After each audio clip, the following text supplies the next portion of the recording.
Hello बच्चों, corona पर निबंध कुछ इस प्रकार है। प्रस्तावना। पूरे विश्व भर में फैला हुआ कोरोना वायरस कोविड-19 एक संक्रमित बीमारी है। कोरोना वायरस का संक्रमण सबसे पहले दिसंबर 2019 में चीन के वुहान शहर में हुआ था। यह संक्रमण एक संक्रमित व्यक्ति से दूसरे व्यक्ति में तेजी से फैल जाता है। कोरोना वायरस से हर दिन लाखों की संख्या में लोग संक्रमित हो रहे हैं, जिस कारण इस वायरस की वजह से लोगों की बहुत ज़्यादा मात्रा में मृत्यु हो रही है। सबसे पहले इस वायरस को SARS-CoV-2 नाम दिया गया, जिसके बाद कोविड-19 नाम से आधिकारिक नामकरण किया गया। विश्व स्वास्थ्य संगठन WHO ने 11 मार्च 2020 को इसे वैश्विक महामारी का दर्जा प्रदान किया। वायरस क्या है? वायरस अकोशिकीय अति सूक्ष्म जीव है जो केवल जीवित कोशिका में ही वंश वृद्धि कर सकते हैं।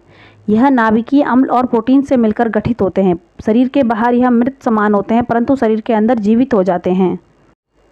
यह इतने सूक्ष्म होते हैं कि इन्हें सामान्य आंखों से नहीं देखा जा सकता। इन्हें देखने के लिए सूक्ष्मदर्शी की आवश्यकता होती है। कोरोना कोविड-19 का अर्थ। विश्व स्वास्थ्य संगठन ने कोरोना का नाम कोविड-19 रखा है, जहां CO का अर्थ है कोरोना, VI का अर्थ है वायरस, D का अर्थ डिसीज और 19 का अर्थ साल 2019 यानी जिस वर्ष यह महामारी पैदा हुई।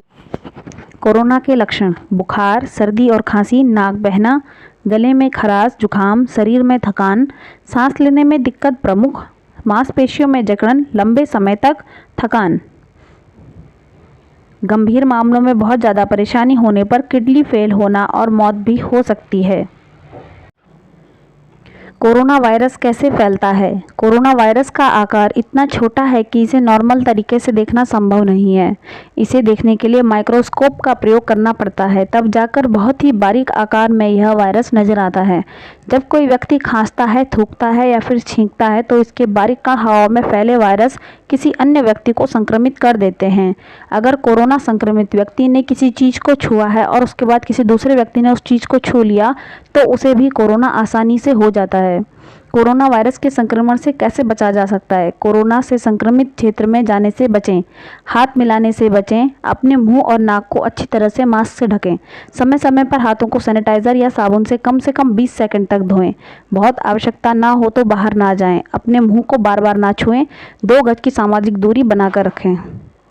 खांसते या छींकते समय अपने मुंह और नाक को अच्छी तरह से ढकें। सर्दी, जुकाम, बुखार आने के बाद खुद को परिवार या समाज से कम 14 दिन तक अलग रखें।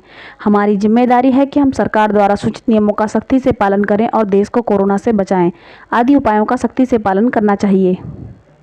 निष्कर्ष। पूरे विश्व के सभी देश इस महामारी की वजह से पीड़ित हैं, इसलिए दुनिया की सभी सरकारें इस वायरस को रोकने के लिए बहुत सारी कोशिशें कर रही हैं, लेकिन अभी तक कोई मार्ग नहीं मिला है। हमें धैर्य रखना चाहिए और सामाजिक दूरी बनाया कर रखें।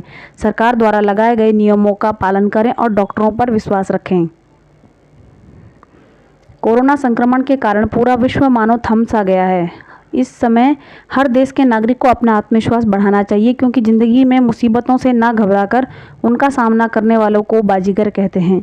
कोरोना के खिलाफ देश के स्वास्थ्यकर्मी, पुलिस, कोरोना योद्धा, हमारी सरकार आदि स्वयं को जोखिम में डालकर दिन रात मानवता की सेवा कर रहे हैं। हमें उनका सम्मान करना चाहिए। इस समय हम सभी को हरिवंश राय बच्चन जी की कविता की कुछ पंक्तियां ध्यान में रखने योग्य हैं। असफलता एक चुनौती है, स्वीकार कर लो, क्या कमी रह गई देखो और सुधार करो। अंत में सतर्क रहें, स्वच्छ रहें, स्वस्थ रहें, घर पर रहें, सुरक्षित रहें। सूरज एक बार फिर उगेगा और हम सब एक दिन कामयाब जरूर होंगे। धन्यवाद।